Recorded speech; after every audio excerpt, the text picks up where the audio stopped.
അപ്പോൾ പുതിയൊരു വീഡിയോയിലേക്ക് എല്ലാവർക്കും സ്വാഗതം. ഇന്ന് നമ്മൾ ചെയ്യാൻ പോകുന്നുണ്ടല്ലോ, കുറച്ച് ഞണ്ട് കിട്ടിയിട്ടുണ്ട്. അപ്പം നമുക്കൊരു ഞണ്ട് റോസ്റ്റ് ഉണ്ടാക്കിയാലോ.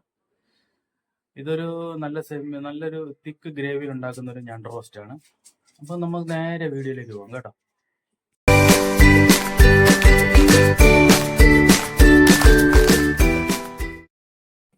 ഇന്നത്തെ വീഡിയോയില് നമ്മൾ ഈ ഞണ്ട് ഒരു മസാല കറി വെക്കുന്നതാണ് കാണിക്കുന്നത്. അപ്പൊ നമുക്ക് ആദ്യം തന്നെ ഈ ഞണ്ടെല്ലാം ഒന്ന് വൃത്തിയാക്കി എടുക്കാം.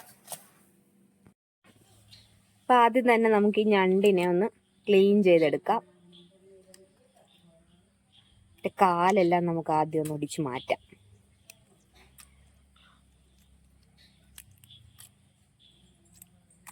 അതിനുശേഷം ഇതിൻ്റെ ഇവിടെ ഇങ്ങനെ കണ്ടോ, നമ്മളിതിങ്ങനെ ഞണ്ടിനെ മാറ്റണം. പിന്നെ ഇതിൻ്റെ ഇവിടുത്തെ ഗിൽസ് ഇതെല്ലാം എടുത്ത് മാറ്റണം.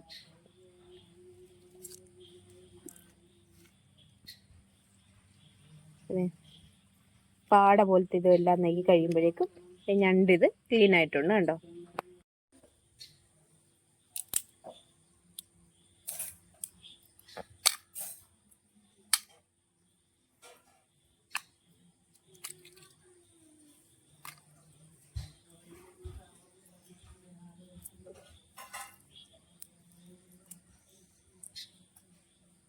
ഈ ഞണ്ടെല്ലാം നമുക്കൊന്ന് ഇതുപോലെ എല്ലാം ക്ലീൻ ചെയ്തെടുക്കാം.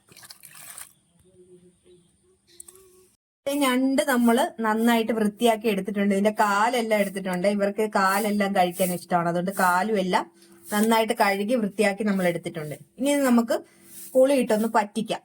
നമുക്ക് ഇതിലേക്ക് പച്ചമുളകും അതുപോലെ തന്നെ ഉള്ളിയും പിന്നെ മഞ്ഞപ്പൊടിയും ഉപ്പും ഒരു ചെറിയ കഷ്ണം പുളി ഇട്ടാൽ മതിയേ. അതും കൂടി ഇട്ട് നമുക്ക് ആദ്യം ഇതൊന്ന് പറ്റിച്ചെടുക്കാം.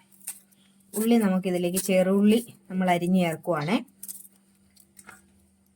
ഇത്ര ഉള്ളി നമ്മൾ എടുത്തിട്ടുണ്ട്. ഈ ഉള്ളി മുഴുവൻ നമുക്ക് ഇതിലേക്ക് അരിഞ്ഞു ചേർക്കാം. ഇതിലേക്ക് നമുക്ക് ആവശ്യത്തിനുള്ള ഉപ്പിട്ട് കൊടുക്കാം. ഇതിലേക്ക് നമ്മൾ ഒരു കഷ്ണം പുളി ഇട്ടു. പിന്നെ കുറച്ച് അര സ്പൂണോളം മഞ്ഞൾപ്പൊടി. ഇതിൽ ഞണ്ടിൽ വെള്ളം വരും, എങ്കിലും നമ്മൾ ഒരു അല്പം വെള്ളം ഒഴിക്കുവാണേ. ഇനി ഇത് നമുക്ക് ഒന്ന് വേവിച്ചെടുക്കാം. ഞണ്ടെല്ലാം നന്നായിട്ട് വെന്തതേ കണ്ടോ, നല്ല ഉള്ളി ഇതെല്ലാം ചേർന്ന് നല്ലവണ്ണം പറ്റിയിട്ടുണ്ട്. ഇനി ഇത് നമുക്ക് കറിയാക്കാം. അപ്പൊ നമ്മൾ അതിന് വേണ്ട മസാല റെഡിയാക്കാൻ പോവാണ്. നമ്മള് മുളക് വറുത്തെടുക്കുവാണേ. മുളകും അതുപോലെ തന്നെ ഇതിനകത്ത് കുരുമുളക് ഇട്ടിട്ടുണ്ട്, പെരിഞ്ചീരകം, ഇതെല്ലാം കൂടി നമ്മളൊന്ന് വറുത്തിട്ടാണ് ഇതിനകത്തോട്ട് ചേർക്കുന്നത്. ചൂടാകുന്നതിനോടൊപ്പം നമ്മൾ ശകലം മല്ലിപ്പൊടിയും കൂടി ചേർത്ത് ആണ് ഇതിന്റെ മസാല റെഡിയാക്കുന്നത്. ഇതിലേക്ക് നമ്മൾ ഒരു 3 സ്പൂണ് മല്ലിപ്പൊടിയും കൂടി ഇട്ടിട്ടുണ്ട്. ഇതെല്ലാം കൂടി നന്നായിട്ടൊന്ന് ചൂടായ ശേഷം നമുക്കിത് പൊടിച്ചെടുക്കാം. എണ്ണ ചൂടായിട്ടുണ്ട്, നമുക്ക് കടുക് ഇട്ട് കൊടുക്കാം. അതിലേക്ക് ചേർക്കാൻ വേണ്ടിയിട്ട് ഒരു കഷ്ണം ഇഞ്ചി അരിഞ്ഞിട്ടുണ്ട്, ഒരു 4-5 വെളുത്തുള്ളി, അതുപോലെ തന്നെ നമ്മുടെ കറിവേപ്പില. ഇതൊന്ന് നന്നായിട്ട് വഴറ്റുക.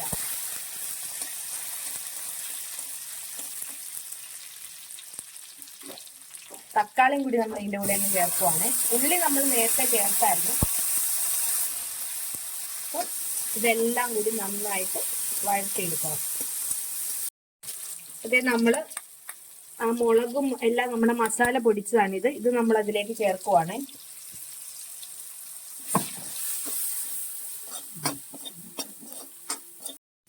നമ്മുടെ മസാല മൂത്തിട്ടുണ്ട്. നമുക്കൊരല്പം വെള്ളം ഒഴിച്ചു കൊടുക്കാം.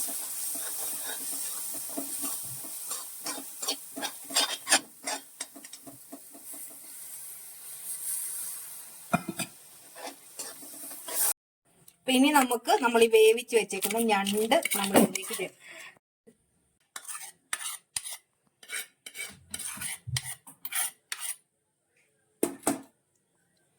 അപ്പൊ ഈ ഞണ്ട് നന്നായിട്ട് ഇതില് നമ്മുടെ മസാലയുമായിട്ടൊന്ന് തിളച്ച് പറ്റി വരുമ്പോഴേക്കും നമ്മുടെ കറി ഇവിടെ റെഡി ആയിട്ടുണ്ട്.